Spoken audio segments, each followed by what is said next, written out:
Hello students, next chapter जो हम शुरू करेंगे यहाँ पर है नेचुरल रिसोर्सेज। नेचुरल रिसोर्सेज बहुत ही इंपॉर्टेंट चैप्टर है आपके सिलेबस के अकॉर्डिंगली, प्लस इसमें बहुत सारे डिफरेंट टॉपिक्स हैं जो लिख दिए गए हैं एनसीईआरटी ने, और हमको क्या करना है, हर टॉपिक पर ध्यान देना है क्योंकि वो बहुत जनरल लगता है एक तरीके से देखने में, लेकिन जब क्वेश्चन आते हैं तो समझ में नहीं आता कि क्या लिखें। ठीक है, तो मैं आपको यहाँ पे पढ़ाऊंगा कि हमें इस चैप्टर में पहली बात तो क्या क्या समझना है। चैप्टर को आप मान लीजिए कि दो पार्ट में डिवाइड किया हुआ है, ठीक है ना।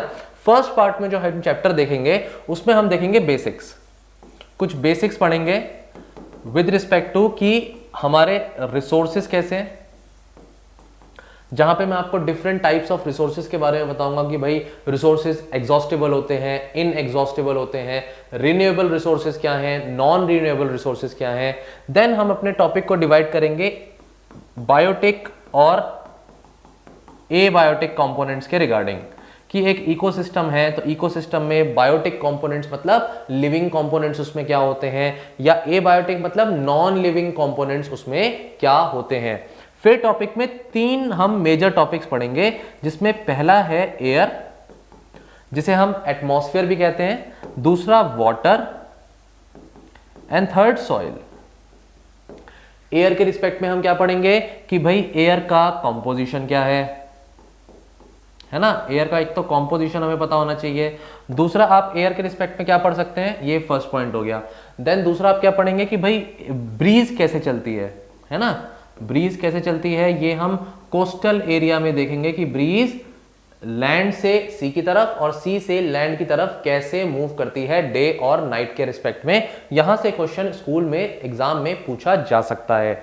इसके बाद आपका टॉपिक आता है रेन। तो रेन टॉपिक में आपको एसिड रेन पढ़ाएंगे हम कि एसिड रेन क्या होता है। इसमें बहुत सारी हार्मफुल गैसेस होती हैं, पानी के साथ मिलकर के वो एसिड बन जाती हैं, और फिर वो जब धरती पे गिरती हैं, अर्थ पे गिरती हैं, तो बहुत सारे हमारे इक्विपमेंट्स को, हमारे कहीं ना कहीं बिल्डिंग्स को वो करोड कर देती हैं। तो ये होता है एसिड रेन। एंड देन एक टॉपिक जो मेजर है वो है एयर पॉल्यूशन का, कि एयर पॉल्यूशन क्या हो रहा है, कैसे हो रहा है, क्या उसके रीजंस है, उसके इंपैक्ट्स में हम देखेंगे कि ग्लोबल वार्मिंग क्या होता है, ग्लोबल वार्मिंग आपको बताऊंगा थोड़ा सा।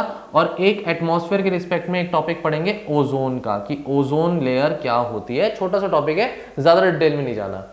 ये सब हम टॉपिक्स पढ़ेंगे एयर के रिस्पेक्ट में। देन वाटर के रिस्पेक्ट में आपको पढ़ना है कि भाई वाटर जो हमारा है उसमें कैसे वाटर पॉल्यूशन हो रहा है, वाटर पॉल्यूशन के रीजंस क्या हैं, कॉजेज क्या है ना। कॉजेज जो हमारे वाटर पोल्यूशन हो रहा है वो क्यों है, कि भाई इंडस्ट्री ने कोई एफ्लुएंट डिस्चार्ज है वो पानी में डाल दिया, सॉलिड वेस्ट पानी में जा रहा है, ऑर्गेनिज्म पानी में ग्रो कर रहे हैं। एंड देन उसके फिर हमारे को कॉन्सिक्वेंसेस भी देखने हैं कि पानी में जब पॉल्यूशन हो रहा है तो उसके क्या खतरनाक इंपैक्ट हो सकते हैं। सॉइल के रिस्पेक्ट में यहां पर हम आपको पढ़ाएंगे कि सॉइल कैसे फॉर्म होती है। मोस्ट इंपॉर्टेंट पॉइंट, सॉइल का फॉर्मेशन कैसे होता है, सॉइल पॉल्यूशन क्या है, सॉइल पॉल्यूशन देखेंगे, ठीक है ना।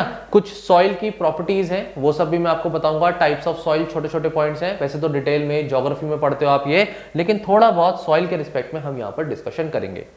ये आपका first part of the chapter है। और second part of the chapter जो है वो बहुत ही इंपॉर्टेंट है। That part is bio geochemical cycles, bio geochemical cycles. Nutrients जो भी होते हैं वो एक साइकिल में है, और वो न्यूट्रिएंट्स क्या हैं, लिविंग और नॉन लिविंग कंपोनेंट्स के साथ एक पूरे हमारे जो है अर्थ में एक साइकिल की फॉर्म में घूम रहे हैं। वो सॉइल में भी होते हैं, फिर हम जो है सॉइल से वो प्लांट्स में भी जाते हैं, हम प्लांट्स को खाते हैं तो वो हमारे अंदर भी आते हैं, और फिर हमारे वेस्ट के थ्रू या हमारी बॉडी जब डिग्रेड करती है उसके थ्रू वापस से सॉइल में मिल जाते हैं। तो ऐसी जो साइकिल्स चल रही हैं उसमें 4 साइकिल है जो हमें डिटेल में पढ़नी है। पहली साइकिल है वाटर साइकिल, बहुत ही इजी साइकिल है। दूसरी साइकिल जो हमें पढ़नी है वो है कार्बन साइकिल,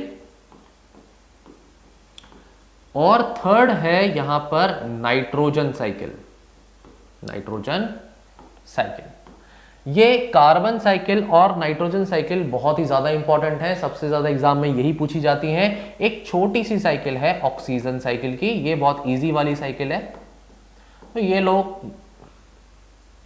तो ये साइकिल तो आप इजीली कर लेंगे, इसमें आपको प्रॉब्लम नहीं होगी। ये 4 साइकिल्स हमको अच्छे से पढ़नी है और ये हमारा ओवरऑल चैप्टर रहेगा। मैंने इस चैप्टर का इंट्रोडक्शन आपको दे दिया है, चलिए चैप्टर शुरू करते हैं। Okay students.